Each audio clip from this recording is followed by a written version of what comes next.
করি সেই বিশ্বনন্দিত মুফাসসির কোরআনের জন্য, কোরআনের পাখির জন্য, আন্তর্জাতিক খ্যাতি সম্পন্ন মুফাসসিরের জন্য দীর্ঘ 50 বছর শুধু বাংলাদেশ নয়, পৃথিবীর অর্ধ শতাধিক দেশে যিনি কোরআনের দাওয়াত পৌঁছে দিলেন, হাদিস সুন্নাহর দাওয়াত পৌঁছে দিলেন, টেকনাফ থেকে তেতুলিয়া, রূপসা থেকে পাথুরিয়ার প্রতিটি প্রান্তরে যিনি দ্বীনের দাওয়াত পৌঁছে দিলেন, তার হৃদয়গ্রাহী বয়ান, হৃদয়গ্রাহী কোরআনের তাফসীর, হাদিস সুন্নাহর বর্ণনা কোটি কোটি মানুষের হৃদয়ে গেঁথে আছে।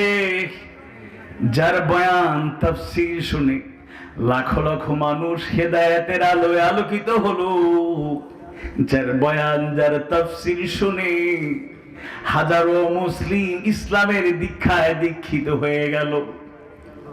কত যুবক পথহারা ছিল, দিশেহারা ছিল, মাদক, সন্ত্রাস, অপসংস্কৃতি, অপরাজনীতির সাথে যুক্ত হয়ে গিয়েছিল।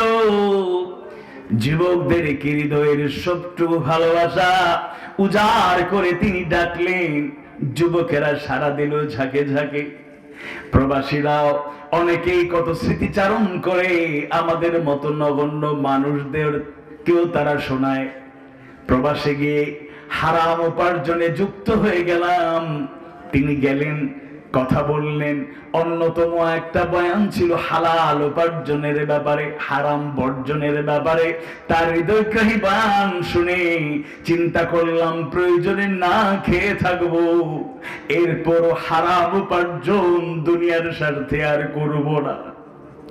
রাসূলের সেই হাদিস, যার বয়ান শুনলে বারবার মনে পড়ে যায়, ইন্না মিনাল বায়ানি লাসিহরান, নিশ্চয় কোন বয়ান, বক্তৃতা, তাফসীরের মাঝে আছে জাদুর প্রভাব।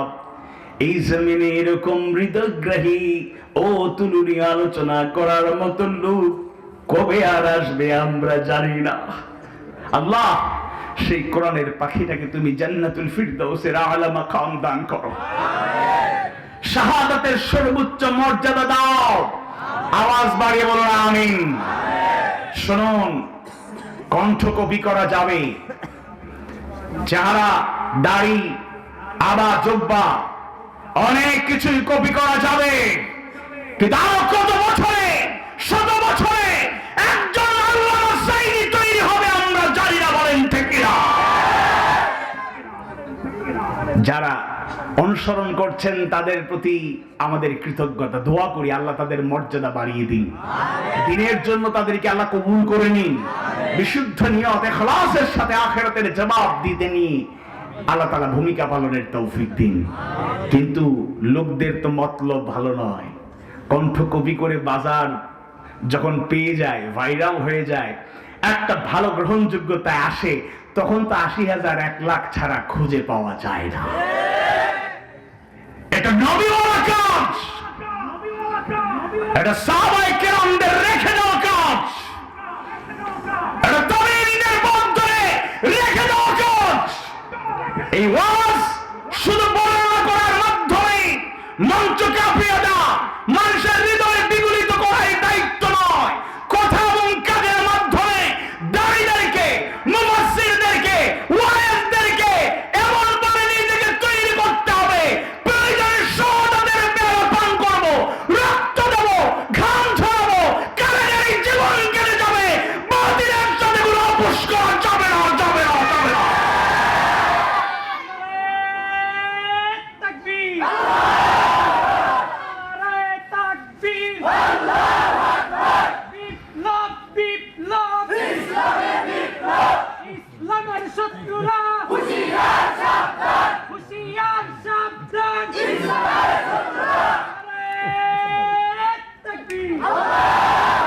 আল্লাহ তাআলা আমাদের সবাইকে তার দ্বীনের জন্য কবুল করে নিন বললাম।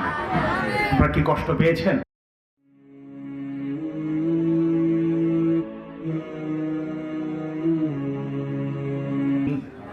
রব্বুল রব্বি জিদনি ইলমা রব্বি ইশরাহ লি সাদরি ওয়া ইয়াসসির লি আমরি ওয়াহলুল উকদাতাম মিন লিসানি ইয়াফকাহু কওলি।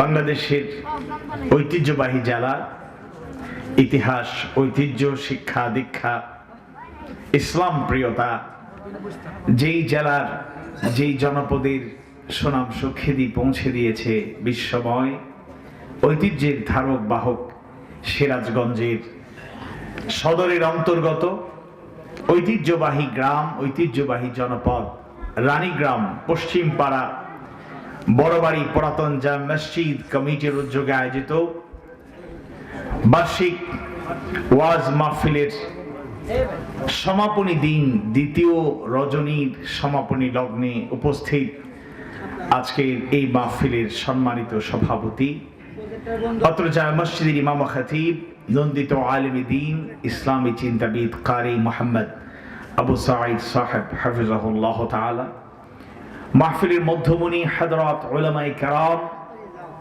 অত্যন্ত মূল্যবান বয়ান পেশ করেছেন নাটোরের রত্ন, সুমিষ্ট ভাষী তরুণ দাঈ আল্লাহ হাফেজ মাওলানা জাইনুল আবেদিন সাহেব হাফিজাহুল্লাহ তাআলা।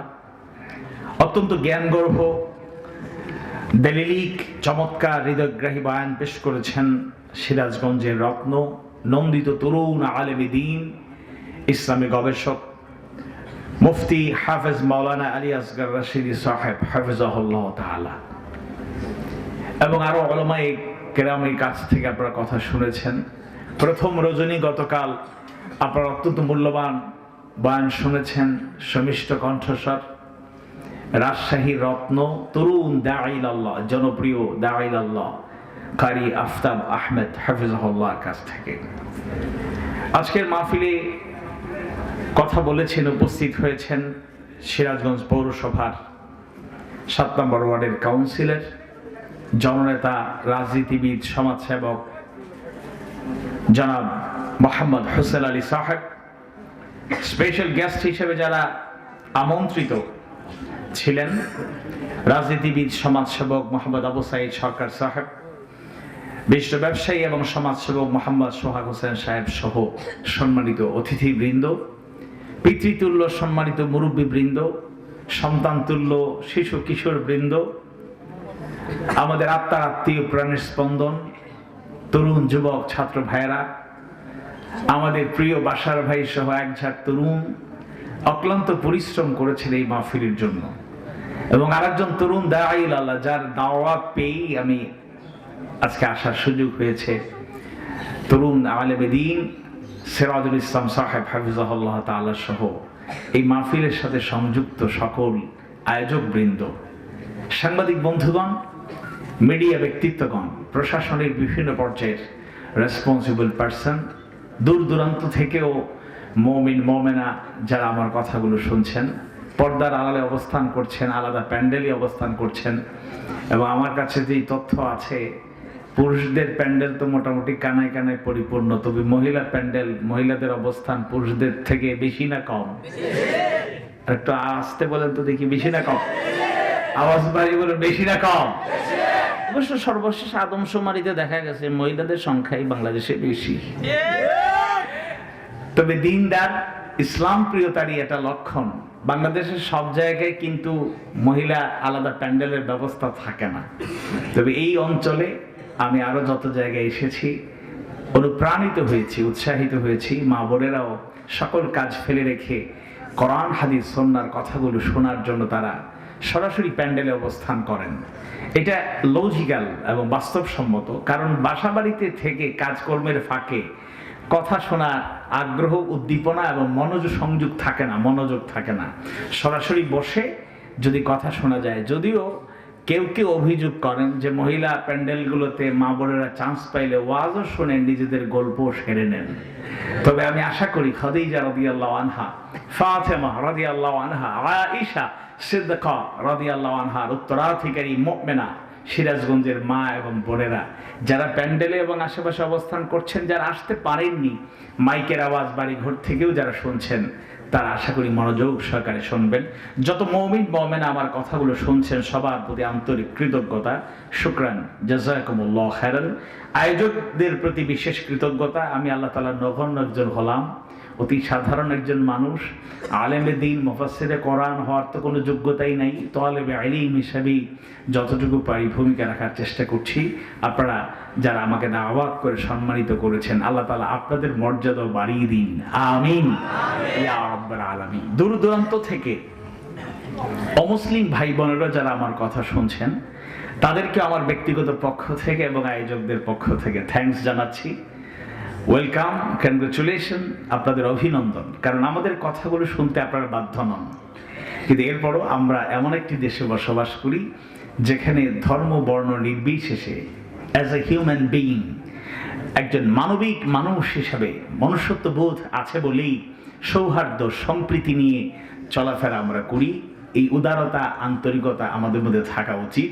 তবে সতর্ক বার্তা হচ্ছে, অতিরিক্ত উদারতা দেখাতে গিয়ে মুসলমানের কোন সন্তান যেন অমুসলিমদের পূজা উপাসনা উৎসবে শরীক না হয়।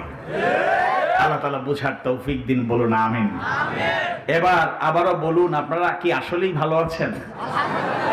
কিতা খবর ওপর আপনারা? সিলেট গেছেন নি আপনারা? যারা গেছেন না আজকে দাওয়াত দিয়ে যাইরাম। আপনারা সুযোগ পাইলেও আইবা সিলেট, ইনশাআল্লাহ। সিলেট দেখতে একেবারে খারাপ নাই, ভালোও আছে। সবাই ভালো আছেন বলেছেন, কথা ঠিক, কিন্তু কিছু চেহারায় সবসময় একটা উদ্বেগ, উৎকণ্ঠা কাজ করে। যারা পরিবারের দায়িত্বশীল, বাজার করতে যান, দুদিন থেকে তো পেঁয়াজ লাফিয়ে উঠেছে। নিউজিল্যান্ডের 2 টেস্ট সিরিজ তো শেষ। প্রথমটাতে বাংলাদেশ জিতলো, দ্বিতীয়টাতে অল্পের জন্য বাংলাদেশ হেরে গেল। শুধু নিউজিল্যান্ড জিতে গিয়েছে, বিজয়ী হয়েছে, তাদেরকে শুধু দোষারোপ করলে চলবে না। আত্মবিশ্লেষণ করলে দেখা যাবে 11 জন প্লেয়ার মিলে 2 ইনিংসেই ডাবল সেঞ্চুরি করতে পারেন নাই।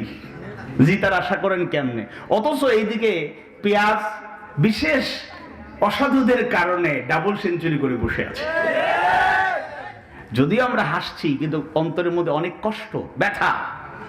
ভারত আগামী মার্চ পর্যন্ত বিদেশে পেঁয়াজ রপ্তানি বন্ধ করার ঘোষণার পরপরই রাতের মধ্যেই অসাধু ব্যবসায়ী কারবারিরা পেঁয়াজের দাম দ্বিগুণ করে দিয়েছে, যেটা কখনোই মেনে নেওয়া যায় না।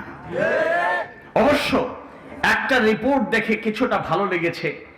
জাতীয় ভোক্তা অধিকার সংরক্ষণ অধিদপ্তর কিছুটা অ্যাক্টিভলি ভূমিকা পালন করছে। ঢাকা সহ আশপাশে গতকালও কিছু জরিমানা করেছে, প্রায় 133টি প্রতিষ্ঠানকে জরিমানা করেছে। তাদেরকে আমরা মোবারকবাদ জানাই, জাযাকুমুল্লাহ। কিন্তু এরকম টুকটাক অভিযান চালিয়ে গ্রামে গঞ্জে পর্যন্ত অসাধু ব্যবসায়ীদের নিয়ন্ত্রণ করা সম্ভব নয়। শুনুন, মার্চ পর্যন্ত পেঁয়াজ বাংলাদেশে আসবে না। আমার দেশের গ্রামে গঞ্জে যারা পেঁয়াজ চাষ করেন, তাদেরকে যদি সুযোগ সুবিধা দেওয়া হয়, তাদেরকে যদি কম খরচে কাজগুলো সম্পাদন করার সুযোগ দেওয়া হয়, তাদেরকে যদি তাদের অধিকার পুরোপুরি নিয়ে তারা যদি চাষবাস করতে পারে, বাংলাদেশের উর্বর জমি থেকে যেই পরিমাণ পেঁয়াজ দ্রব্যাদি উৎপাদিত হবে, বাহির থেকে আমদানি করার কোনো প্রয়োজন হবে না। এবং অত্যন্ত ঘৃণার সাথে বলতে চাই, আপনার দোকানে যে মালামালগুলো, পেঁয়াজগুলো ছিল, সেগুলো তো নতুন করে কিনে আনেন নাই।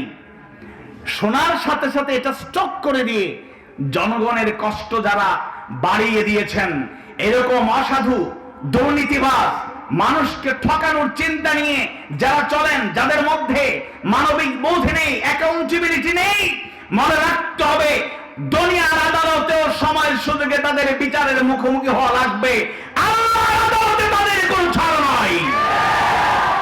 আল্লাহ সুবহানাহু ওয়া তাআলা দ্বিতীয় সূরা, গুরুত্বপূর্ণ অর্থবহ সূরা, কোরআনুল কারীমের সর্ববৃহৎ সূরা সূরাতুল বাকারা 188 নম্বর আয়াত কারিমায় জানায় দেন, ওয়ালা তাকুলু আমওয়ালাকুম বাইনাকুম বিল বাতিল। আল্লাহ সুবহানাহু ওয়া তাআলা আয়াত কারিমায় স্পষ্ট জানায় দেন, আর তোমরা নিজেদের মধ্যে একে অপরের সম্পদ, একে অপরের ধন সম্পদ, একে অপরের সেই সম্পদগুলো ছল ছাতরের আশ্রয় নিয়ে অন্যায়ভাবে ভক্ষণ করো না, অন্যায়ভাবে খেও না। যারা অন্যায়ভাবে মানুষের সম্পদ ভক্ষণ করে, অন্যের সম্পদ আত্মসাৎ করে, নিঃসন্দেহে তারা যে কাজটি করছে আয়াতের পরিপন্থী। আল্লাহর নির্দেশ অমান্য করার কারণে কাজটা হালাল না হারাম? আওয়াজ বাড়িয়ে বলুন হালাল না হারাম। আর একটু আওয়াজ বাড়িয়ে বলুন হালাল না হারাম। এই জন্য বিনয়ের সাথে বলবো, আপনারা অনেকেই ব্যবসায়ী আছেন, কষ্ট নিবেন না, মানুষকে ঠকানোর চেষ্টা করবেন না। সাইয়্যিদুল মুরসালিন মুহাম্মদ রাসূলুল্লাহ সাল্লাল্লাহু আলাইহি ওয়াসাল্লাম, যিনি আমাদের প্রিয় নবী, প্রিয় রাসূল, প্রাণের স্পন্দন, সেই নবী এবং রাসূল এই আল আমিন উপাধি তারাই দিয়েছিল। তিনি ছোট্টবেলা থেকে ব্যবসায়ী কাজে আরবের বিভিন্ন প্রান্তর থেকে শুরু করে আশপাশের অনেক জায়গায় তিনি সফর করেছেন। মিশর, ইয়ামেন থেকে শুরু করে, বসরা থেকে শুরু করে অনেক জায়গায় চাচার সাথে ব্যবসায়ী কাজ করতে করতে এক পর্যায়ে নিজেও ব্যবসায়ী হয়ে গেলেন। সুবহানাল্লাহ। ছোট্টবেলা থেকে চাচার সাথে ব্যবসা করতে করতে নিজেও এক পর্যায়ে ব্যবসায়ী হয়ে গেলেন।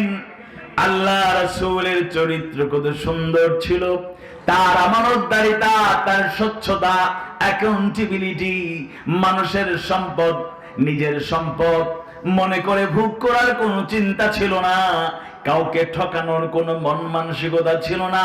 তার আমানতদারিতা, বিশ্বস্ততা, স্বচ্ছতা দেখে তার সাথে যারা লেনদেন করলো, ব্যবসা বাণিজ্য করলো, সেই সব ব্যবসায়ীরা জাহিলি জামানার অন্ধকারে ডুবে থাকা মানুষগুলো বলল, মুহাম্মদ তুমি শুধু মুহাম্মদ নও, তুমি আল আমিন। সুবহানাল্লাহ।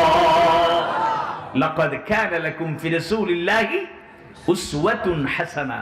সূরা আহজাবের 21 নম্বর আয়াতে কারিমা আল্লাহ তাআলা জানিয়ে দিলেন, তোমাদের জন্য একমাত্র আল্লাহর রাসূলের জীবনেই রয়েছে সর্বোত্তম আদর্শ। সুবহানাল্লাহ। সুতরাং ব্যবসায়ের ক্ষেত্রে আল্লাহ রাসূলের সুন্নাতকে ফলো করতে হবে, ইত্তেবা করতে হবে, মেনে নিতে হবে। আল্লাহ তাআলা তৌফিক দিন, বলুন আমিন। শুনুন, ব্যবসা যারা করছে, এই যে অসাধু কাজগুলো এরা কেন করে? শুধু ব্যবসায়িক ক্ষেত্রে নয়, জীবনের বিভিন্ন ধাপে ধাপে যারা সিঁড়ি বেয়ে বেয়ে অনেক উপরে উঠে যায়। বাংলাদেশ এখন পর্যন্ত, আমি যদি ভুল না করি, তথ্যটা অথেন্টিক, সেটা হচ্ছে 5 বার দুর্নীতিতে বিশ্ব চ্যাম্পিয়ন হয়েছে। খুশি না বেজার? খুশি না বেজার? বেজার। এটা আমাদের মন খারাপ হওয়ার মতো, কষ্ট পাওয়ার মতো বিষয়। আগামীতে যেন আর আমরা বিশ্ব চ্যাম্পিয়ন না হই, এমনকি এটা কমতে কমতে যেন 0 লেভেলে চলে আসে। আল্লাহ সবাইকে দুর্নীতিবাজদের হেদায়েত দান করুন, বলুন আমিন। এই দুর্নীতি কারা করে? কৃষক, শ্রমিক, মেহনতি মানুষ, রিস্কাওয়ালা, ঠেলাওয়ালা, ভ্যানওয়ালা, নৌকার মাঝি, এই শ্রেণীর মানুষের কারণে কি দেশ দুর্নীতিগ্রস্ত? না, বরং এডুকেশন সিস্টেমে একেবারে উচ্চ পর্যায়ে যারা অবস্থান করছে, বড় বড় ডিগ্রিধারী।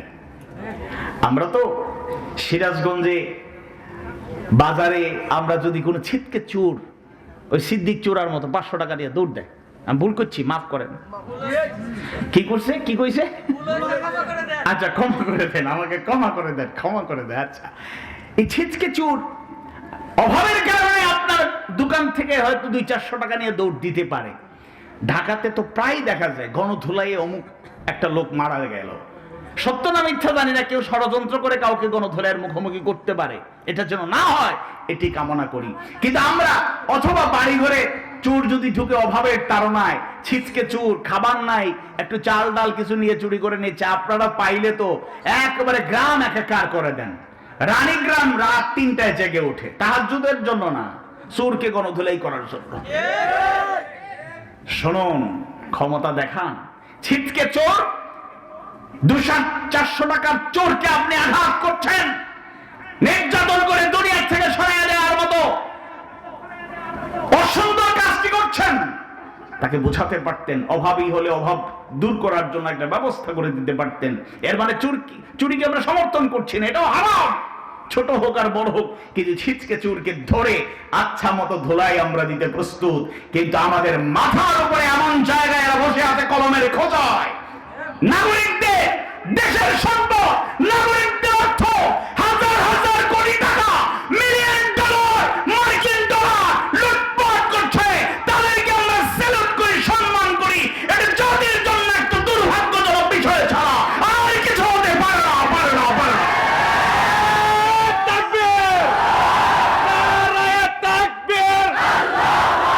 বিপ্লব বিপ্লব ইসলামের শত্রুরা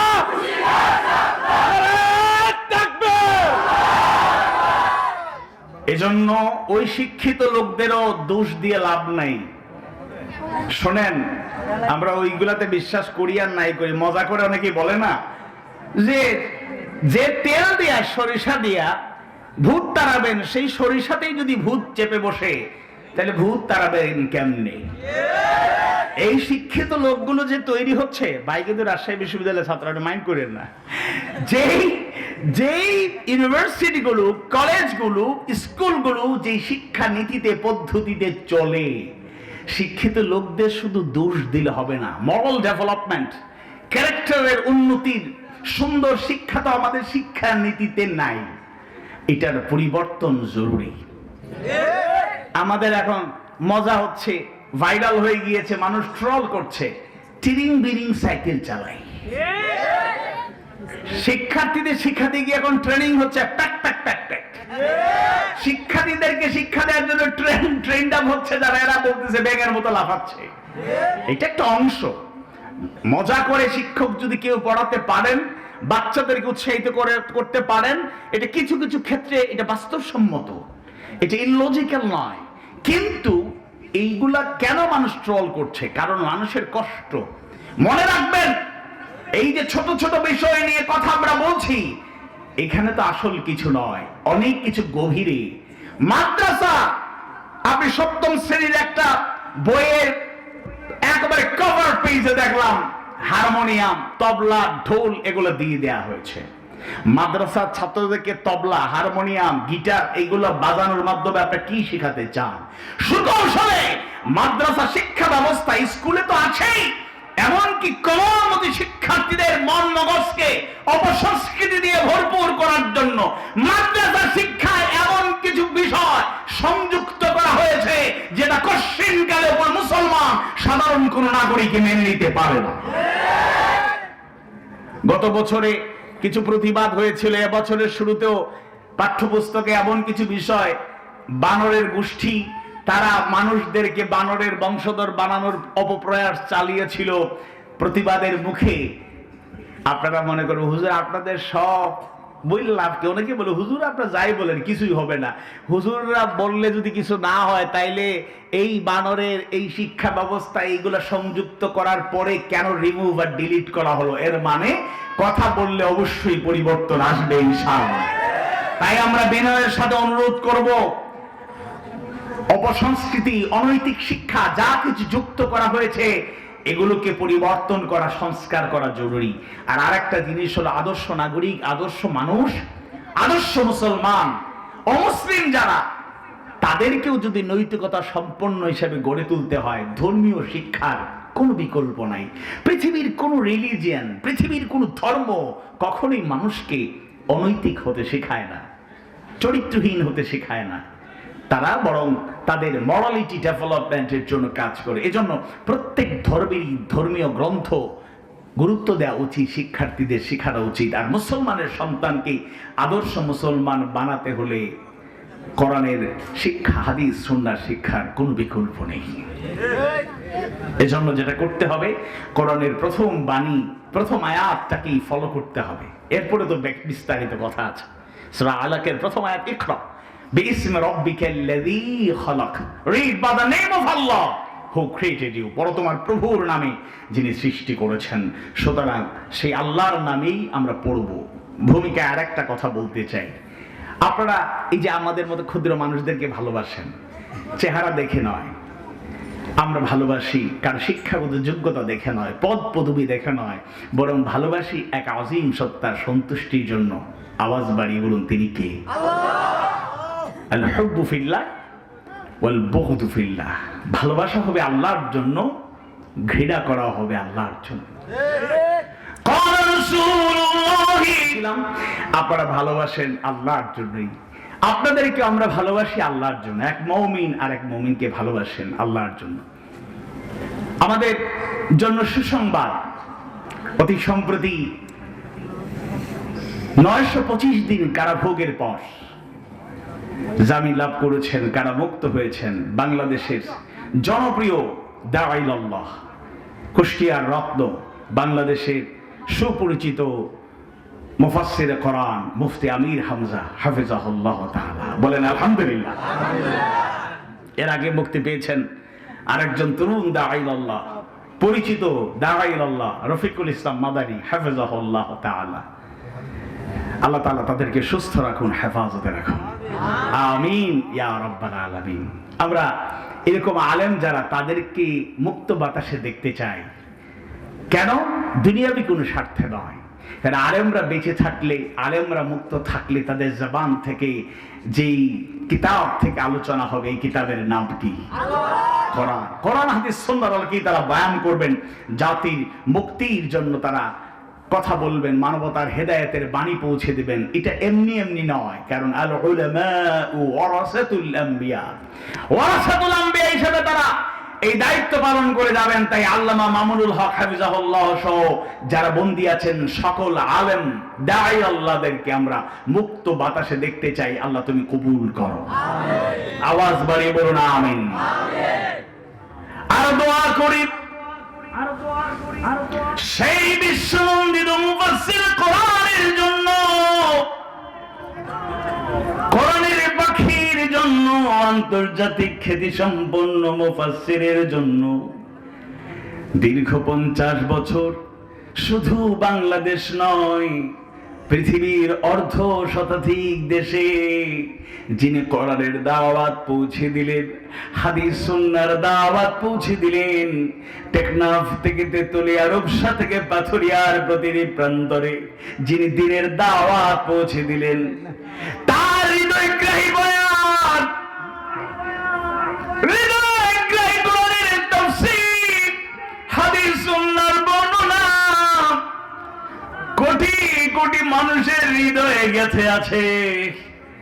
যার বয়ান তাফসীর শুনে লাখ লাখ মানুষ হেদায়েতের আলোয় আলোকিত হলো, যার বয়ান, যার তাফসীর শুনে হাজারো মুসলিম ইসলামের দীক্ষায় দীক্ষিত হয়ে গেল। কত যুবক পথহারা ছিল, দিশেহারা ছিল, মাদক সন্ত্রাস, অপসংস্কৃতি, অপরাজনীতির সাথে যুক্ত হয়ে গিয়েছিল। যুবকদের হৃদয়ের সবটুকু ভালোবাসা উজাড় করে তিনি ডাকলেন। যুবকেরা সাড়া দিল ঝাঁকে ঝাঁকে। প্রবাসীরাও অনেকেই কত স্মৃতিচারণ করে, আমাদের মতো নগণ্য মানুষদের কেউ তারা শোনায়। প্রবাসে গিয়ে হারাম উপার্জনে যুক্ত হয়ে গেলাম। তিনি গেলেন, কথা বললেন। অন্যতম একটা বয়ান ছিল হালাল উপার্জনের ব্যাপারে, হারাম বর্জনের ব্যাপারে। তার হৃদয়গ্রাহী বয়ান শুনে চিন্তা করলাম, প্রয়োজনে না খেয়ে থাকবো, এরপরও হারাম উপার্জন দুনিয়ার স্বার্থে আর করব না। রাসূলের সেই হাদিস, যার বয়ান শুনলে বারবার মনে পড়ে যায়, ইন্না মিনাল বায়ানি লাসিহরান। নিশ্চয় কোন কোন বয়ান, বক্তৃতা, তাফসীরের মাঝে আছে জাদুর প্রভাব। এই জমিনে এরকম হৃদয়গ্রাহী ও তুলুনি আলোচনা করার মতো লোক কবে আর আসবে আমরা জানি না। আল্লাহ, সেই কোরআনের পাখিটাকে তুমি জান্নাতুল ফিরদাউসের আলা মাকাম দান করো, শাহাদাতের সর্বোচ্চ মর্যাদা দাও। আওয়াজ বাড়িয়ে বলুন আমিন। শুনুন, কণ্ঠ কপি করা যাবে, চেহারা, দাড়ি, আবা, জব্বা, অনেক কিছুই কপি করা যাবে, কিন্তু আরো কত বছরে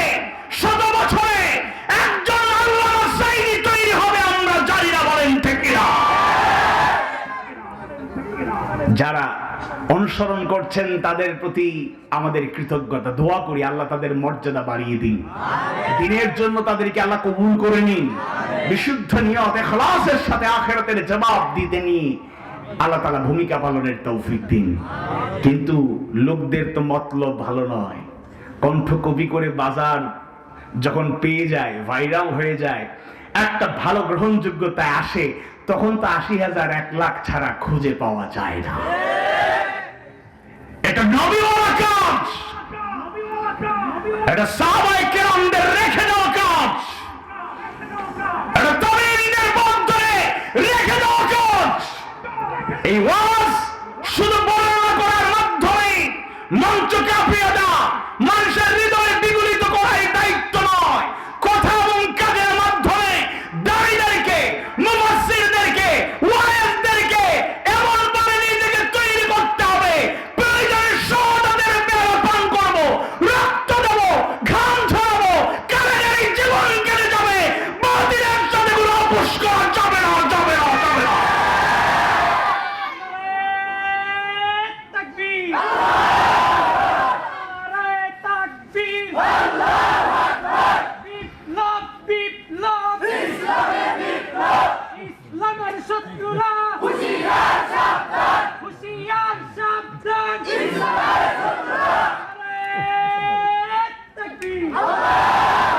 আল্লাহ তাআলা আমাদের সবাইকে তার দ্বীনের জন্য কবুল করে নিন, বললাম।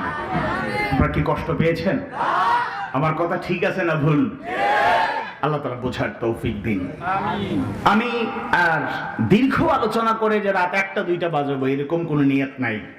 তবে সময়ের দিকে খেয়াল রেখে আমার পরিকল্পনা আলোচনা কম বেশি মোটামুটি ১২টা, একটু এদিক সেদিক হতে পারে, ১২টার দিকেই কম বেশি সময় আমি আলোচনা ইতি টানবো ইনশাআল্লাহ।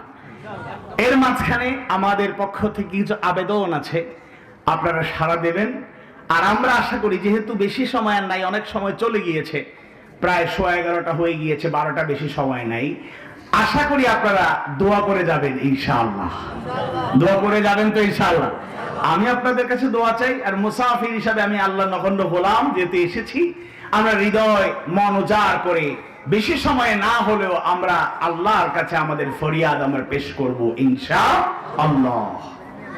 আমি আপনাদের সামনে শুরুতেই 29তম সূরা আল আনকাবুতের প্রথম থেকে তৃতীয় 3টা আয়াতে কারিমা তেলাওয়াত করেছি।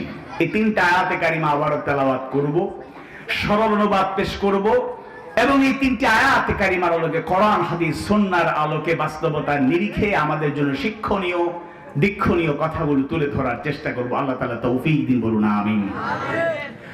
আউযু বিল্লাহি মিনাশ শাইতানির রাজীম। বিসমিল্লাহির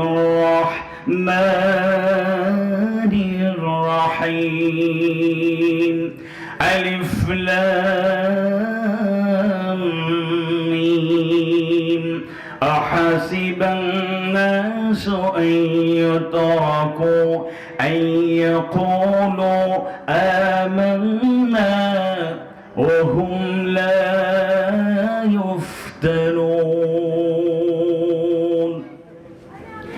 ولقد فتنا الذين من قبلهم فليعلمن الله الذين صدقوا وليعلمن الكاذبين।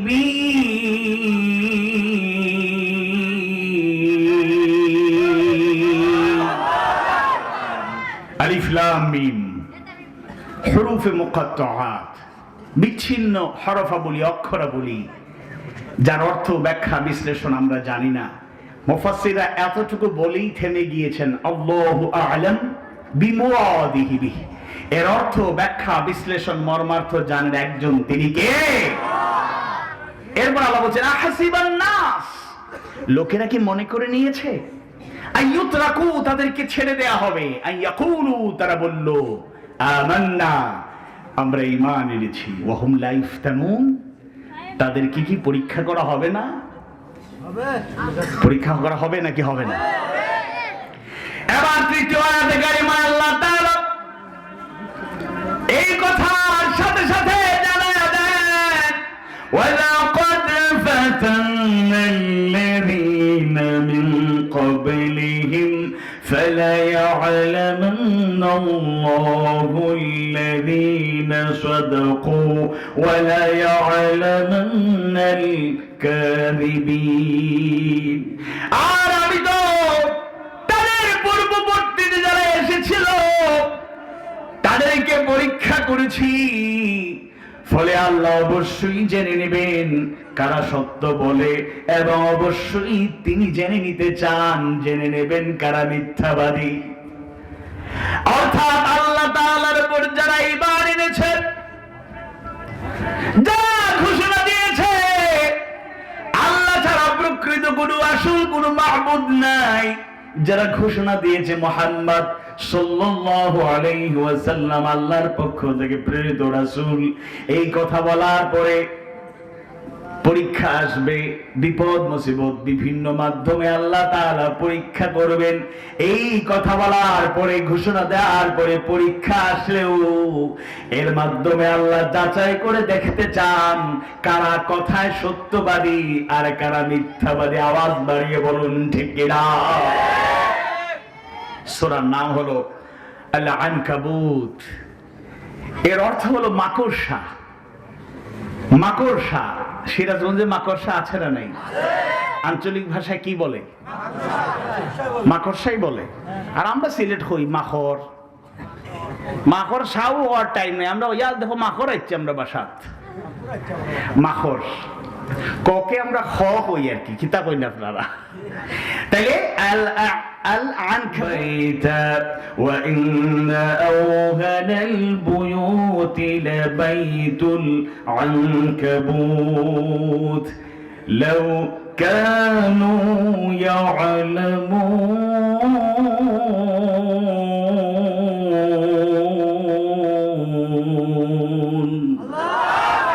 যারা আল্লাহ ছাড়া বহু অভিভাবক গ্রহণ করে তাদের দৃষ্টান্ত মাকড়সার মতো। যে ঘর বানায় নিশ্চয়ই সবচেয়ে দুর্বল ঘর হলো মাকড়সার ঘর। যদি তারা জানতো, যদি তারা উপলব্ধি করতে পারত, তাহলে এখানে আয়াতে কারিমা থেকেই প্রমাণিত হয়ে গেল মাকড়সার ঘর হলো এমন একটা ঘর যেই ঘরটা মজবুত না দুর্বল। আওয়াজ বাড়ি বলুন, মজবুত না দুর্বল? ইবনে কাসিরের বর্ণনা এসেছে এমনই ভাবে যারা কোন প্রতিমা অথবা কোন মানুষের উপর ভরসা করে তাদের ভরসা এমন যেমন মাকড়সা তার জালের উপর ভরসা করে। এক আল্লাহর গোলামি বাদ দিয়ে, এক আল্লাহর উপর ভরসা বাদ দিয়ে আল্লাহ অগণিত আয়াতে কারিমায় বলেছেন মুমিনরা ভরসা করে কার উপর? ওয়ালা রাব্বিহিম ইয়াতাওয়াক্কালুন।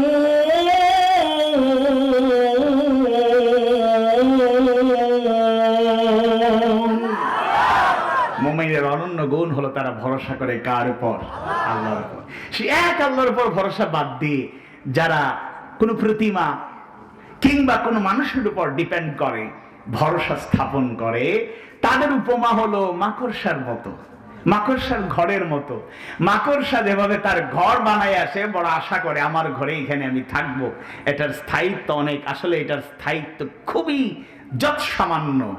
ছোট একটা বাচ্চা এই খড়ের একটা অংশ নিয়ে যদি মাকড়সার ঘরে একটু নাড়া দেয়, ঘর কি আর থাকবে?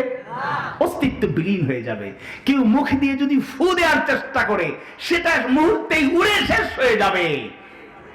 পাশাপাশি এই সূরা এবং এই আয়াতগুলো যদি উপলব্ধি করতে চাই তাহলে জেনে নিতে হবে ওই সময়ের আয়াত।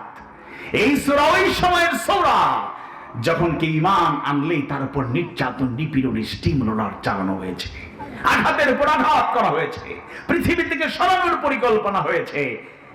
একদিকে কাফের মুশরিকদের নির্যাতনে মুসলমানরা ভয় পেয়ে গিয়েছিল, এরকম অবস্থা। অন্যদিকে তাদের হুঙ্কার, এই করব সেই করব, তাদের থ্রেট, তাদের মাস্টার প্ল্যান, তাদের পরিকল্পনাগুলো দেখে কারো কারো মনের মধ্যে সন্দেহের উদ্রেক হলো, যেই পরিকল্পনা গ্রহণ করেছে এটা যদি ঠিক থাকে তাইলে তো আমরা শেষ, এখনো চিন্তা করে, একেবারে সঠিক কথা বলেছেন। জাযাকুমুল্লাহ, হাইয়াকুমুল্লাহ। আপনারা গোটা দুনিয়ার দিকে তাকান, এই যে ফিলিস্তিনিদের পক্ষে কথা বলতে অনেকের ভয় লাগে। কেন? ওই ইসরায়েলিরা অনেক শক্তিশালী, অথচ ইহুদির বাচ্চারা দুনিয়াতে সংখ্যা কত? মাত্র 2 কোটি, এর থেকে কম। আনটা বাচ্চা সহ হিসাব করলে কত কোটি? 2 কোটি। আর বাংলাদেশে মুসলমান 15-16 কোটি। আলহামদুলিল্লাহ, সংখ্যা এদের কম। হ্যাঁ, তাদের ফিনান্সিয়াল পাওয়ার, পলিটিক্যাল পাওয়ার, মিডিয়া পাওয়ার তাদের অনেক বেশি। গোটা পৃথিবীকে তারা নিয়ন্ত্রণ করছে। তাই পিঠ বাঁচানোর জন্য, হালুয়া রুটি খাওয়ার জন্য, নিরাপদে থাকার জন্য অনেকেই কম সংখ্যক হলেও ওই সব ক্ষমতাধর লোকদের কাছে নতি স্বীকার করে। আর মুসলমান যারা যারা প্রকৃত আল্লাহর গোলাম, এরা বুক পেতে দেয়, জীবন দেয়, হাসি মুখে শাহাদাতের পেয়ালা পান করে, বাতিলের রক্তচক্ষু আঘাতের যন্ত্রণার হুঙ্কার কশিনকালে মুমিনের অন্তরকে ভীত সন্ত্রস্ত করতে পারে না। আল্লাহ সুবহানাহু ওয়া তাআলা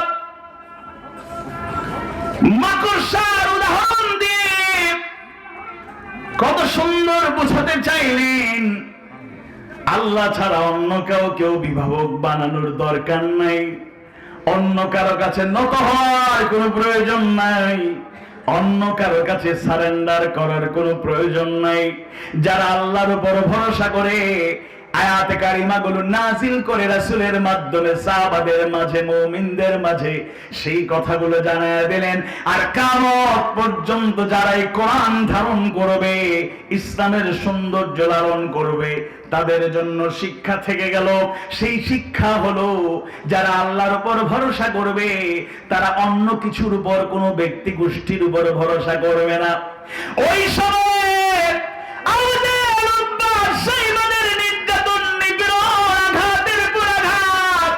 যেভাবে মুসলমানদের উপর একটা ভয়ের সৃষ্টি করেছিল, সাথে সাথে তাদের প্রিপারেশন, প্রস্তুতি, প্ল্যান, পরিকল্পনা দেখে কেউ কেউ হয়তো আতঙ্কিত হয়ে গিয়েছিল। আর আল্লাহ তাআলা আল্লাহ রাসূলের মাধ্যমে মুমিনদেরকে জানায় দিলেন, আল্লাহর বান্দা বান্দীদের জানায় দিলেন, ভয় পাওয়ার কোনো কারণ নাই, হতাশ হওয়ার কোনো কারণ নাই, নিরাশ হওয়ার কোনো কারণ নাই, হক পথ ছেড়ে দেওয়ার কোনো কারণ নাই। টিকে থাকো। কাফের মুশরিকদের নির্যাতন, নিপীড়ন, হুঙ্কার যা কিছু দেখো, এগুলা মাকড়সার জালের মতো, একেবারেই ঠুনকো। আল্লাহর ফয়সালা যখন চলে আসবে, এক মুহূর্ত আর মাকড়সার ঘর টিকতে পারবে? আওয়াজ পারে বলো, টিকতে পারবে? জো বাইডেন, মিস্টার পুতিন আর নরেন্দ্র মোদীদের দাপটে দুনিয়া থরথর করে কাঁপতে পারে। মুমিনদের অন্তরে ওই ইমান তৈরি করতে হবে, আল্লাহর উপর ভরসা করে। নাসরুম মিনাল্লাহি ওয়া ফাতহুন করিব, আল্লাহর সাহায্য তার কাছ থেকে সন্নিকটবর্তী বিজয়ের প্রত্যাশা করলে, আল্লাহ সাহায্য করলে, বিজয় দিলে, পৃথিবীর সকল শক্তি দিলে মুসলমানদের ক্ষতি করা দূরের কথা, মুসলমানদের একটা ফুলের টোকা দিয়ে আঘাত করার ক্ষমতা কারো থাকবে না। আল্লাহ তাআলা তুমি আমাদের ঈমানিক চেতনা বাড়িয়ে দাও, আমাদের জজবা বাড়িয়ে দাও। আমিন ইয়া রাব্বাল আলামিন। আল্লাহ তাআলা সূরা আনকাবুতের 2য় এবং 3য় আয়াতে কারিমার মাধ্যমে পরিষ্কার করে দিলেন।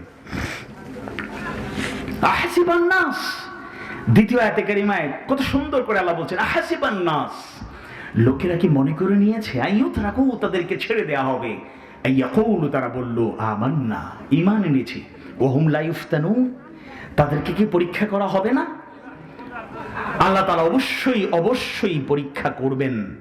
তাফসীরে ফাতহুল কাদিরে সুন্দর বর্ণনা এসেছে, ঈমানদার বিশেষত নবীগণকে জগতে বিভিন্ন প্রকার পরীক্ষায় উত্তীর্ণ হতে হয়েছে, পরিশেষে বিজয় সাফল্য তাদেরই হাতে এসেছে। এসব পরীক্ষা জান এবং মালের উপরে ছিল। আল্লাহ নবী রাসূলদেরকে পরীক্ষা করেছেন, তার সবচেয়ে প্রিয় হলেন নবী এবং রাসূলরা, তাদেরকেও পরীক্ষা করেছেন। আদম আলাইহিস সালাম আর আজকে বর্ণনা হয়েছে সুলাইমান আলাইহিস সালামের। এই দুইজন নবীর জীবনে বড় কোনো পরীক্ষা আসে নাই। বাকি প্রত্যেক নবী রাসূল যাদের বর্ণনা এসেছে, প্রত্যেকের উপরই কঠিন পরীক্ষা এসেছিল। পরীক্ষা করেছেন কে? আল্লাহ। আওয়াজ বাড়িয়ে বলুন কে? এই যে আমাদের শিক্ষা মন্ত্রণালয়ে আমরা সরকারকে বলবো, যেই সরকারে এই সরকার থাকুক আর নতুন সরকার আসুক, যাই আসুন, শিক্ষা ব্যবস্থার ব্যাপারে আপনারা সুদৃষ্টি দিন। কিছু নাস্তিকদের বসাইছেন, এরা যে ছলে বলে কলে কৌশলে কি করতেছে এগুলা বোঝার চেষ্টা করতে হবে, অনুধাবনের চেষ্টা করতে হবে। ভালো করে এই বিষয়গুলো যদি উপলব্ধি করা না যায় তাহলে কিন্তু আমাদের কোমলমতি শিক্ষার্থীরা হেদায়েতের পথ থেকে বঞ্চিত হবে। সম্মানিত উপস্থিতি, তাহলে একটা খেয়াল করে দেখুন, নবী রাসূলুল্লাহ সবচেয়ে প্রিয় ছিলেন, তাদেরকে পরীক্ষা করা হয়েছে। পরীক্ষা হলো মেধা, যোগ্যতা এবং নিজেকে বাছাই করার একটা মাধ্যম। এই যে শিক্ষানীতির কথা বললাম, আগামীতে শিক্ষা পদ্ধতি একেবারে তুলে নেওয়ার চিন্তা, যে এইরকম কঠিন পরীক্ষা দিয়ে বাচ্চাদেরকে আর কষ্ট দেওয়া যাবে না, এদের বেড়ে ওঠা বাধাগ্রস্ত করা যাবে না। অথচ পরীক্ষা, অতীতে যত বেশি পরীক্ষা হয়েছে তত বেশি মেধাবীরা তৈরি হয়েছেন। মুরব্বীরা যারা বসে আছেন, ওই 50-60-এর দশকে যারা এসএসসি পাস করেছিলেন, বর্তমানে মাস্টার্স পাস করে কি আমরা তাদের সাথে কথা বলতে পারবো? তারা যেই পরীক্ষা দিয়েছেন, তাদের তৃতীয় চতুর্থ শ্রেণীতে থাকতে যে প্রশ্নগুলো এসেছিল, এখন দশম শ্রেণীর ছাত্ররাও উল্টে পড়ে যাবে, অবস্থা খারাপ হয়ে যাবে, তাই না? এই জন্য পরীক্ষাটা খারাপ নয়, পরীক্ষা তাদেরকে আল্লাহ তাআলা করেন যাদেরকে বেশি মহব্বত করেন। সুবহানাল্লাহ। এমনকি যাদের উপর বড় বড় পরীক্ষা আসে, আল্লাহ প্রিয় বান্দাদেরকে বড় বড় পরীক্ষা দিয়ে তিনি বাছাই করে নেন। নবম সূরা, সূরা তাওবা 16 নম্বর আয়াত কারিমায় আল্লাহ সুবহানাহু ওয়া তাআলা জানায় দেন, আউযু বিল্লাহি মিনাশ শাইতানির রাজীম, আম হাসিবতুম আন তুতরাকু ওয়া লাম্মা ইয়া'লামিল্লাহু আল্লাযীনা জাহাদু মিনকুম ওয়া লাম اتخذوا من دون الله ولا رسوله ولا المؤمنين وليجة والله خبير بما تعملون।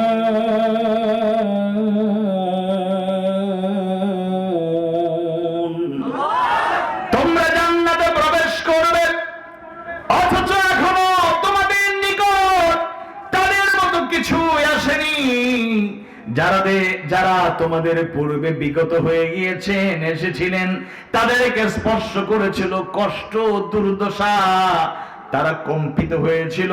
এমনকি রাসূল এবং তার সাথীগণ বলেছিলেন, মাতা নাসরুল্লাহ, আল্লাহর সাহায্য কখন আসবে?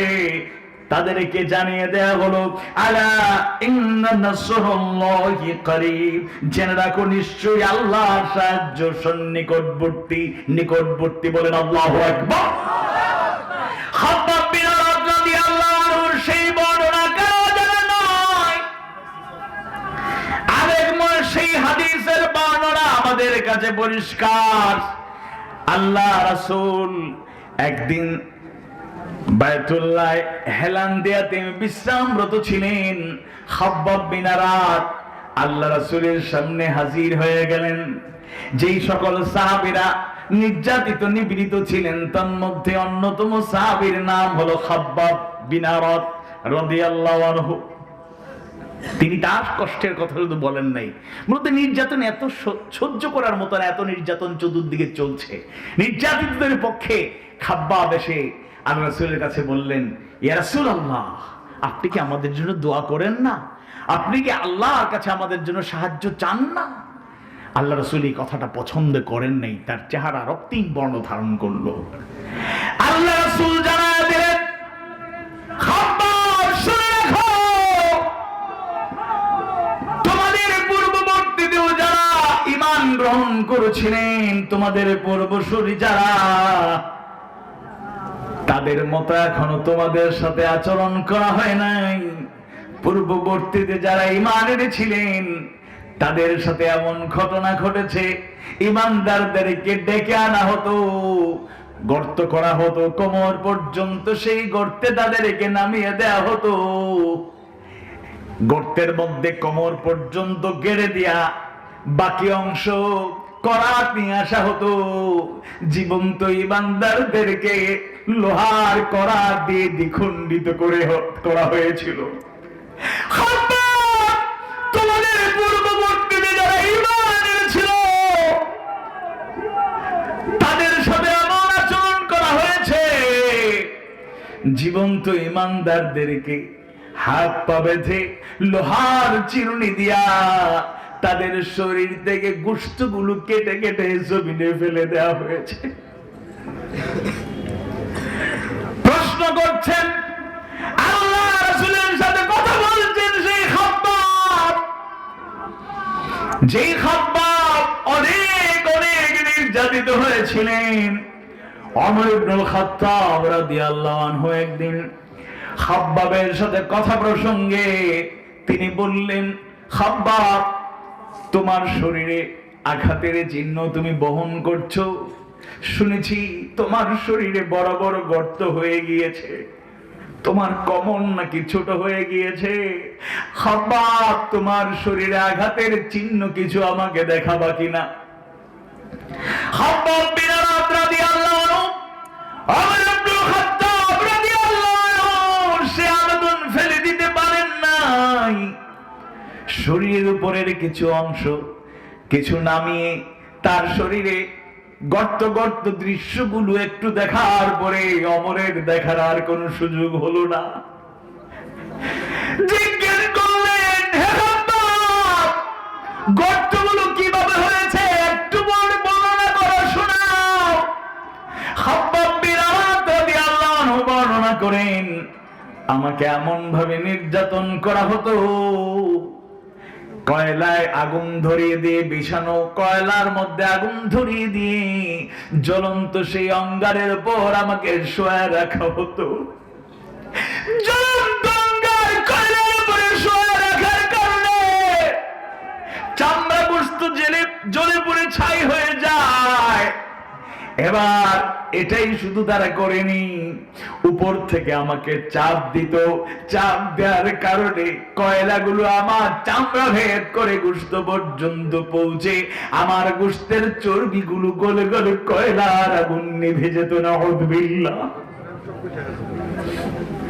ইমানদার ভাইরা, মুমিন মুমিনা ভাই বোনেরা, যারা ইমানের পথে চলবে, কোরআনের পথে চলবে, তাদেরকে পরীক্ষা দেওয়া লাগবে।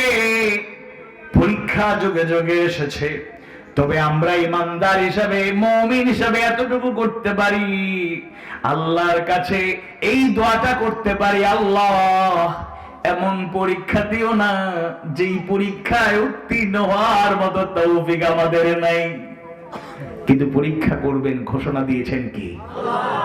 কি কি দিয়ে পরীক্ষা করবেন এরকম বর্ণনা এসেছে।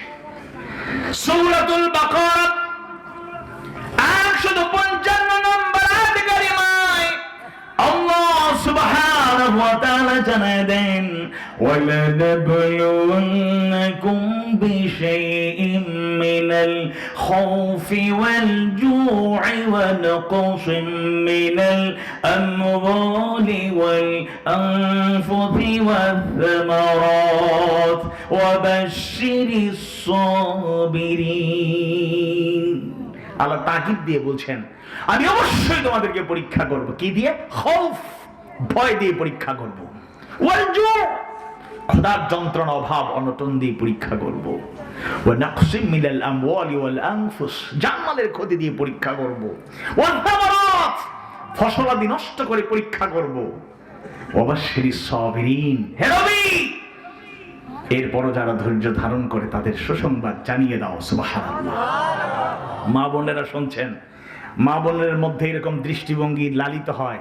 অনেকে মনে করেন মা বোনেরা তো হ্যাঁ সহজ 4টি কাজ করলে তারা জান্নাতে চলে যাবেন, এই কথাও ঠিক, কিন্তু অতীতের ইতিহাস ভুলে গেলে চলবে না। নারীরাও জিহাদের ময়দানে চূড়ান্ত লড়াইয়ে গিয়েছেন নাকি জাননি, যুদ্ধ না করলেও যোদ্ধাদের সাথে সহযোগী হিসেবে ভূমিকা পালন করেছেন। এবং অতীত ইতিহাসগুলো ইমানদারদেরকে অনুপ্রাণিত করে এরকম ঘটনা যাদের শাহাদাত উদ্দীপ্ত করে ইতিহাসে স্মরণীয় বরণীয় একজন মহিষী নারী, যাকে ইমানদারদের জন্য উদাহরণ বানিয়ে দিলেন কে? আওয়াজ বাড়িয়ে বলুন কে? ঘুম লাগছে আপনাদের? আওয়াজ বাড়িয়ে বলুন কে? হযরত আসিয়া। সূরা তাহরিম 66 নম্বর সূরা 11 নম্বর আয়াত কারিমায় আল্লাহ সুবহানাহু ওয়া তাআলা জানায়া দেন, وضرب الله مثلا للذين آمنوا امرأة فرعون إذ قالت رب ابن لي عندك بيتا في الجنة ونجني من فرعون وعمله ونجني من القوم الظالمين.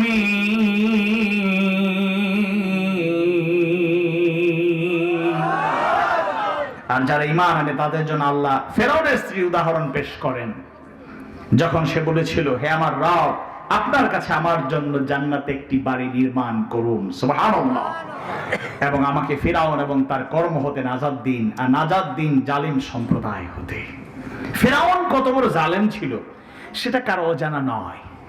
পৃথিবীর আজকের যত দুঃশাসক আছেন, আমেরিকার প্রেসিডেন্ট বলেন আর যারাই বলেন, কেউ কি নিজেকে গড, নিজেকে রব, নিজেকে প্রভু দাবি করেছে?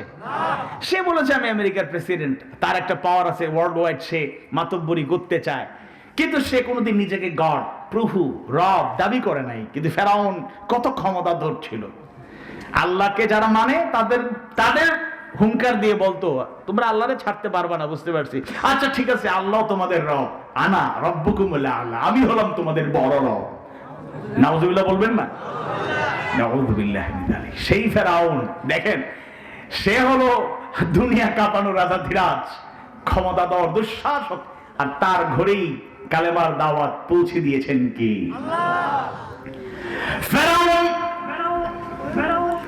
যারা ইসলাম গ্রহণ করত, আল্লাহর গোলামি গ্রহণ করত, তাদেরকে কেমন নিষ্ঠুর নির্যাতন করেছে কারো অজানা নয়। এমনকি নিজের স্ত্রীকে ঈমান হারা করার জন্য তার চেষ্টা কমতি ছিল না। নিজের স্ত্রীকে তার অবনত, তার প্রতি নত হওয়ার জন্য, তাকে সিজদা করার জন্য চাপ প্রয়োগ করলো, আল্লাহকে ভুলে যাওয়ার জন্য চাপ প্রয়োগ করলো, হুঙ্কার দিল, অনেক বড় বড় হুঙ্কার। কিন্তু আসিয়ার অন্তরে ফেরাউনের ভয়, দুনিয়ার কোনো ভয় ছিল না, এক আযীম সত্তার ভয় তার অন্তরে লালিত ছিল। তিনি কে? ফেরাউন শুধু হুঙ্কার দিল না, সে তার স্ত্রীকে পৃথিবী থেকে সরানোর জন্য, তাকে তার অধীনে নিয়ে আসার জন্য, তাকে হত্যা করার আগে তার চোখের সামনে অনেককে হত্যা করলো। এমনকি দুধের একটা শিশুটাকে জ্বলন্ত তেলের মধ্যে ছুঁড়ে ফেলে দিল। শিশু একটা সন্তানকে তেলের মধ্যে, জ্বলন্ত তেলের মধ্যে ফেলে দেওয়ার কারণে ওই শিশুটা পড়ার সাথে সাথে তেলে পড়ে ফ্রাই হয়ে গেল। এবার আসিয়াকে বলে, দেখো আসিয়া, এর থেকে ভয়াবহ হবে তোমার পরিণতি, তুমি আমাকে সিজদা করো, আমার আনুগত্য করো, আল্লাহকে ভুলে যাও। আসিয়ার ঈমান দুর্বল করতে পারে না। আসিয়াকে আঘাতের পর আঘাত করা শুধু হয় নাই, তাকে শোয়ায় রেখে হাত পায়ের মধ্যে লোহার পেরেক ঠুকে দেয়া হয়েছিল। হাত পায়ে দিয়ে লোহার পেরেক গেঁথে দিয়ে এত কষ্ট হয় আসিয়ার, এত আঘাতের পরে ঈমান হারা হয়ে যান না হযরত আসিয়া, আমার সামনে উলঙ্গ করে তোমাকে নির্যাতন করে দুনিয়া থেকে সরাইয়া দেব।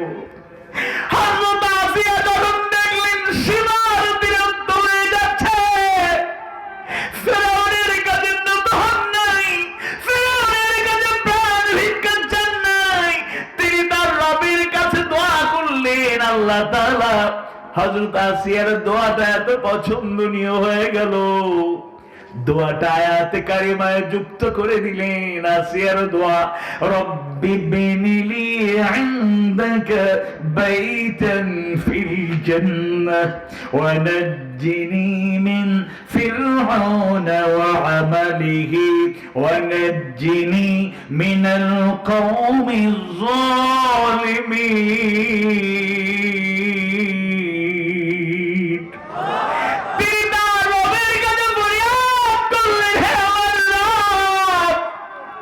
হে আমার প্রতিপালক, আপনার কাছে আমার জন্য জান্নাতে একটা বাড়ি নির্মাণ করুন। সুবহানাল্লাহ। তিনি শুধু জান্নাত চান নাই, দেখুন আল্লাহর প্রতি কত আনুগত্য, কত মহব্বত, কত প্রেম ছিল। বললেন জান্নাতে একটা ঘর বানাও, এর আগে বললেন ইনদাকা, আপনার নিকটে। সুবহানাল্লাহ। এমন অবস্থায় আসিয়ার দোয়া আল্লাহর কাছে কবুল হয়ে গেল। নির্যাতিতা নিপীড়িতা আসিয়া দুনিয়া থেকে বিদায় হয়ে যাবেন। আল্লাহ তাআলা ফেরেশতাদের পাঠালেন, যাও একটা জান্নাত আমার আসিয়ার চোখের সামনে তুলে ধরো। তাই নির্যাতন নিপীড়নরত অবস্থায় ওই সময় হঠাৎ আসিয়ার চেহারায় পৃথিবী থেকে বিদায় নেওয়ার আগে মুচকি হাসি ফুটে উঠল। সুবহানাল্লাহ। আল্লাহ তার ফেরেশতাদের পাঠালেন, আসিয়ার চোখের সামনে ফেরেশতারা একটা জান্নাতের সুন্দর দৃশ্য তুলে ধরলেন, জান্নাত তুলে ধরলেন। জান্নাতের দিকে তাকিয়ে তাকিয়ে আসিয়া হাসি মুখে দুনিয়া থেকে বিদায় হয়ে গেলেন। শাহাদাতের পেয়ালা পান করলেন। ফেরাউনের সামনে এক মুহূর্তের জন্য মাথা নত করেন নাই। বলেন আল্লাহু আকবার। আওয়াজ করে বলেন আল্লাহু আকবার। কেমন ঈমান! আমাদের মা বোনেরা তো স্বামী যদি কয় নামাজ ছেড়ে দে, ভয় পায় নামাজ ছেড়ে দেবে। ফান্ডামেন্টালিস্ট হয়ে যাচ্ছিস, কাদের সাথে চলিস? বুঝতে পেরেছেন? এরকম অবস্থা। অথচ আসিয়ার জীবন গিয়েছে, শাহাদাতের পেয়ালা পান করেছেন। স্বামী ক্ষমতাধর রাজা ধীরাজ ফেরাউনের কাছে এক মুহূর্তের জন্য মাথা নত করেন নাই।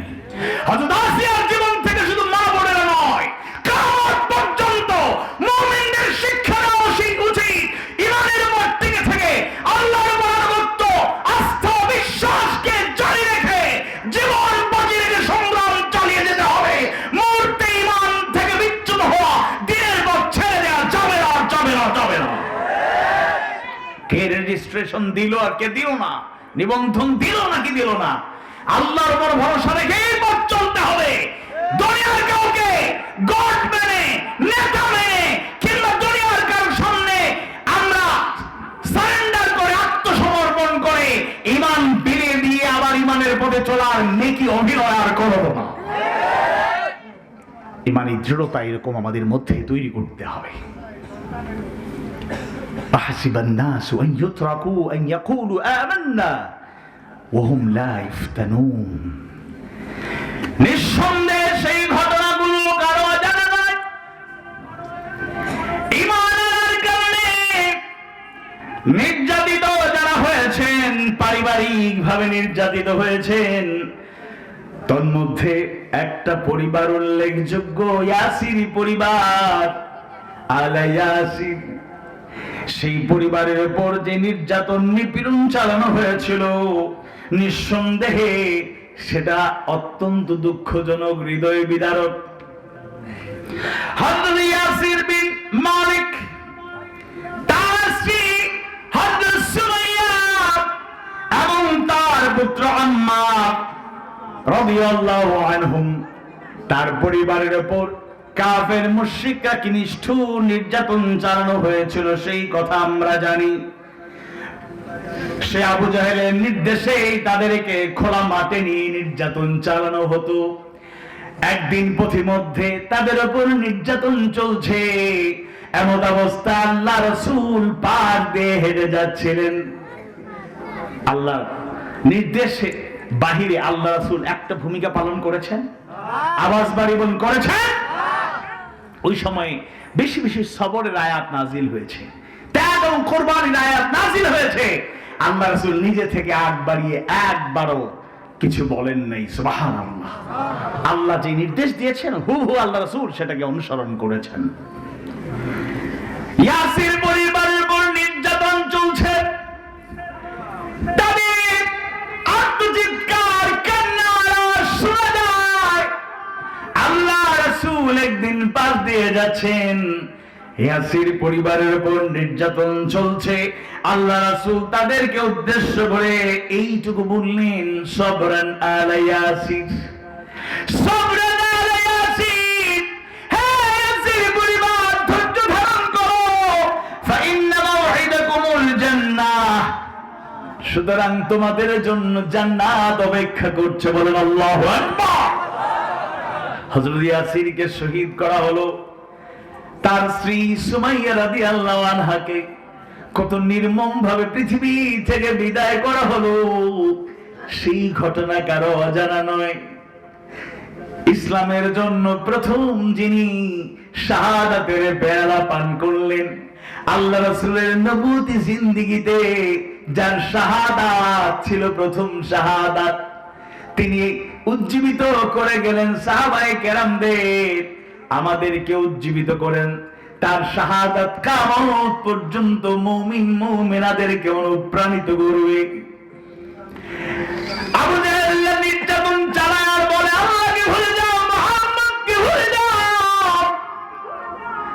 সুমাইয়ার জবান থেকে উত্তর, জীবন যাবে, ঈমান ছাড়বো না, আল্লাহ তার রাসূলকে ভুলতে পারবো না। আঘাতের উপর আঘাত করা হয়, ঈমান হারা করা যায় না। নির্যাতন সহ্য করেন, সবর করেন, ঈমান হারা হন না। আবু জাহেল এক পর্যায়ে রাগ করে খুব প্রকাশ করতে গিয়ে আল্লাহ তার রাসূলকে নিয়ে গালি দিল, আপত্তি করে গালি। হযরত সুমাইয়া রাদিয়াল্লাহু আনহা আঘাতপ্রাপ্ত হয়েছেন, নির্যাতিত হয়েছেন, প্রতিবাদ করেন নাই, সবরের সাথে সেগুলো সহ্য করার চেষ্টা করেছেন, কিন্তু আল্লাহ তার রাসূলকে নিয়ে গালি দেওয়ার পরে সহ্য করতে পারেন নাই, তার রাগ বেড়ে গেল। এই কঠিন অবস্থার মাঝে তিনি ঘৃণা প্রকাশ করলেন, আবু জাহেলের মুখে থুথু নিক্ষেপ করলেন। বলেন আল্লাহু আকবার।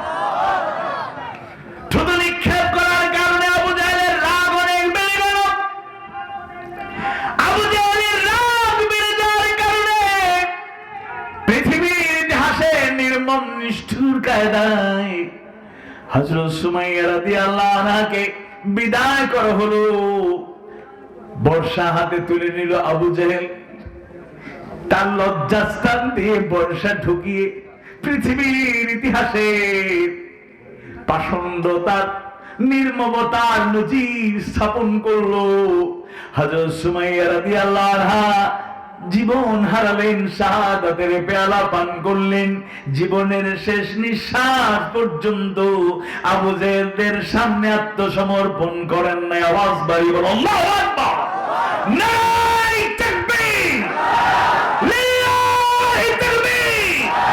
আল কোরআনের আলো, কোরআন সুন্নাহর আলো, সব সমস্যার সমাধান।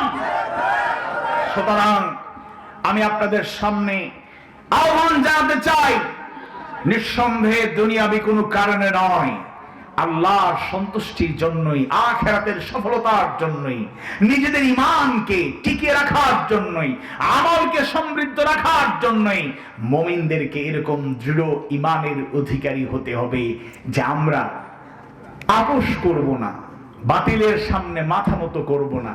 আল্লাহর পক্ষ থেকে পরীক্ষা আসলে আমরা পরীক্ষায় অবতীর্ণ হয়ে বিজয়ী হওয়ার চেষ্টা করব, কিন্তু ঈমান বিক্রি করে দেব না। আওয়াজ বাড়িয়ে বলুন ইনশাআল্লাহ। আওয়াজ বাড়িয়ে বলুন ইনশাআল্লাহ। সূরা আনকাবুতের 2 এবং 3 আয়াত থেকে এই শিক্ষা নিয়ে আমরা যাব যে ঈমান আনলেই পরীক্ষার মুখোমুখি হতে হবে। হ্যাঁ, আল্লাহ যদি পরীক্ষা না করি আমাদেরকে জান্নাত পর্যন্ত পৌঁছে দেন, এটা আল্লাহ সুবহানাহু ওয়া তাআলার একান্ত দয়া, অনুগ্রহ, তার মায়া। আবার পরীক্ষা করলে এটা তার মায়া নয়, এটাও মনে করার কোনো কারণ নাই। পরীক্ষা আসতে পারে, বিপদ মুসিবত দুঃখ কষ্ট যাতনা আসতে পারে, কিন্তু এরপর আমাদেরকে ইমানের পথেই অবিচল থাকতে হবে ইনশাআল্লাহ। ইমানের পথে অবিচল থেকে আমার মরণ যেন হয়। এই যে গজলটা পরিবেশন করলাম, আল্লাহ তাআলা এগুলো চেতনা বাড়িয়ে দেয়, সেই আলোকে আমাদের ইমানি জজবা তুমি দান করো, বলেন আমিন। ইমান যখন দিয়েছো আল্লাহ, ওমরের মতো দাও, বিনিময়ে তার যদি নিতে চাও, জীবন নিয়ে নাও। ইমান যখন দিয়েছো আল্লাহ, ওমরের মতো দাও, বিনিময়ে তার যদি নিতে চাও, জীবন নিয়ে নাও। এই তো আমার পরম চাওয়া, এই তো আমার, বাতিলের পথে কভু নিও না, নিও না, নিও না, নিও না, না, তখন বিপথে তুমি নিও না। সবাই বলি আমিন, আওয়াজ বাড়িয়ে বলি আমিন। আসুন সুদৃঢ় ভাবে ইমান গ্রহণ করি। ইমান মানেই শুধু কালেমা আওয়াজ করে পড়লাম, জিকির করলাম, এতেই শেষ নয়। কালেমাকে গ্রহণ করি মুমিন, তবে তিন ভাবে কালেমাকে গ্রহণ করতে হবে। আত-তাসদীকু বিল জিনান ওয়াল ইকরারু বিল লিসান ওয়াল আমালু বিল আরকান। অন্তরের সুদৃঢ় বিশ্বাস, জবান থেকে প্রকাশ, দাওয়াত এবং আমলের মাধ্যমে পরিণত করা। আপনি মুমিন দাবিদার কিন্তু নামাজ ছেড়ে দেন, আপনি মুমিন দাবিদার রোজার ক্ষেত্রে গাফলতি করেন, আপনি মুমিন দাবিদার হজ ফরজ হওয়ার পর হজ করতে চান না, আপনি মুমিন দাবিদার যাকাত ফরজ যাকাত দিচ্ছেন না, এটা হবে না। এজন্য শেষ একটা আয়াত শোনাই, ইয়া আইয়ুহাল্লাযীনা আমানু লিমা তাকুলুনা মা লা তাফআলুন।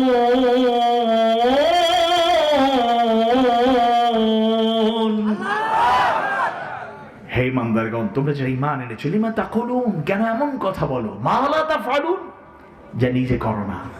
এজন্য যেহেতু বলি আমি মুসলমান, কাজের মাধ্যমে যেন আমি মুসলমান থাকতে পারি।